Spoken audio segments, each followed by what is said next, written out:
Alright, another in the series on videos about the bags brought to SHOT Show. I'm going to take a look at my carry bags, I guess, and then throw in this extra bonus bag. This is another raid pack, and this one's from ATS. It's just an awesome bag. One big pocket, opens up almost completely. It's all black, so anyway, it's just a nice bag, and of course made in USA. This one's got a couple of coffee cups in it right now, and that's it. And some powdered milk, and that's it. And this was the one we bring, or one of the ones we brought that was empty, just for whatever use. And it turned out Bob, the guy from Canada, ended up using that bag during his stay in Vegas.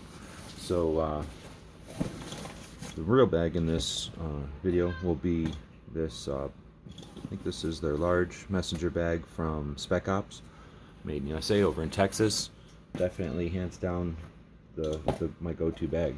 I've been wearing it, I've been carrying it for years, all over the place, pretty much daily. And I guess it's possible to tell that it's used, but really it would be tough. It's a little, maybe a little dusty, but these things are just have been holding up very well.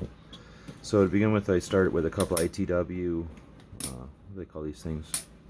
Just plastic carabiners, I guess, made in Illinois. Good stuff. And used one of our pen things we made out of some rain tree camo material that we had. We just sewed it onto Velcro, and it worked as intended. It held my pens right there. Keep the Blue Force gear, what do they call this, 10-speed pouch on the outside here, chapstick, and the thing for picking your teeth on one side, business cards in the middle, and more business cards on the other side. Basically a place to stow business cards or stash them or stuff like this. Some raffle tickets for free gun, probably have a free gun in here. Let's see, let's open that one up. There's not much on the outside, I guess, except for this little pouch in the back, which I usually stow patches in for taking photographs. Get yourself some patches if you can't afford patches right off the bat. Get yourself some stickers. You can get stickers as low as 50 bucks. Get them for your channel, and then that way when you're taking a picture, you just set your sticker or your patch down next to it, and it saves you the effort of having to watermark that photo. And it's cool. It's just cooler than a standard watermark. So I keep a patch handy, so if I'm going to take a picture, if I remember, I'll throw the patch down for that. And then of course, representing Arizona there, another blowout kit. All my bags, I try to keep a blowout kit, doing stuff around firearms, with firearms, and having a tourniquet and some clean bandage to stop bleeding is worth every amount of no effort it is to keep this thing on my bag. Digging into it. Spec Ops does yellow on the inside for two reasons. You can turn it inside out in an emergency, use it to help signal, and it's also real easy to identify stuff in here. Most people don't carry around everything yellow, so you can see how well everything just stands out. So we've got our badge holders, our badges from the show, ones we actually use, not all the spares. Another scarf. These things are awesome. They don't cost very much. Shop around. Definitely get them under $10. I try to buy them when they're $5 or $6, and they're great for wrapping laptops, putting between bottles or something. They're just great. They can wad up to nothing when you need them to, and they can also take up space if you want them to. So they're just handy pieces of material. Along the same lines, I keep a couple of smaller things like that. This was my books for the trip.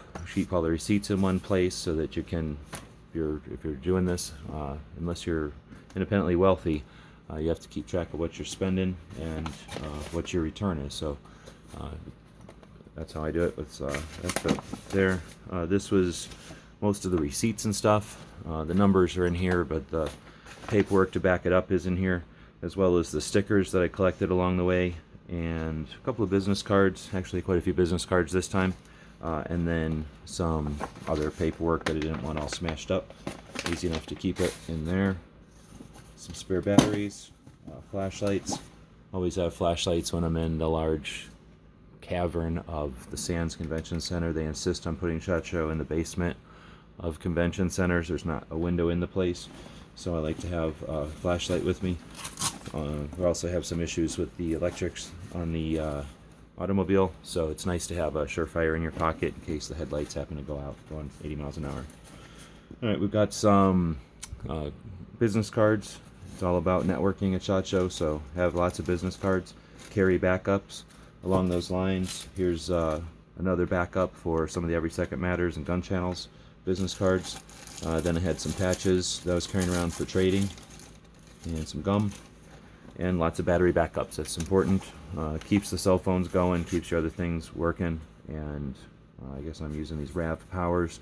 Some of the other guys are using different form factors now that were just a different shape, but they weighed about the same. Everything seems like they're working pretty good. Carried an extra battery for the e-cigarette thing, and Glock notebook right in the rain, always handy. And then as many pens as you think are worth taking. Another little gizmo I used a lot on this trip to download stuff from the phone.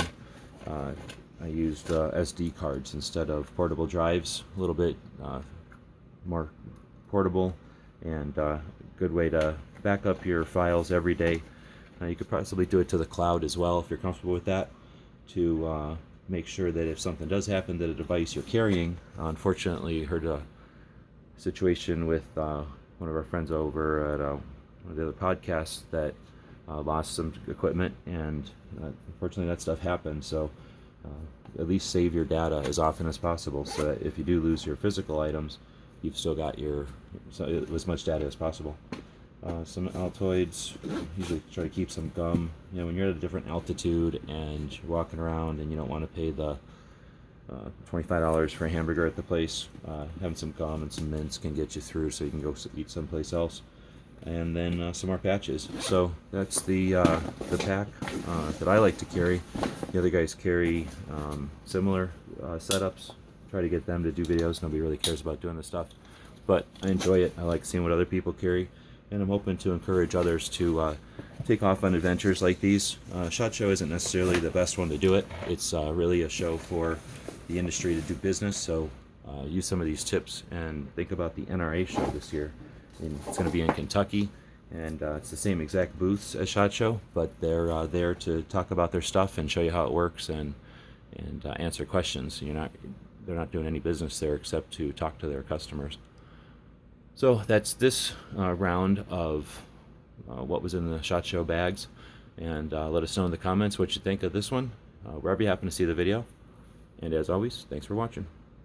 The guys and gals of GunWebsites.com encourage you to take a CCW class every year, practice at least once a month, and carry every day. Thanks for watching GunWebsites.com.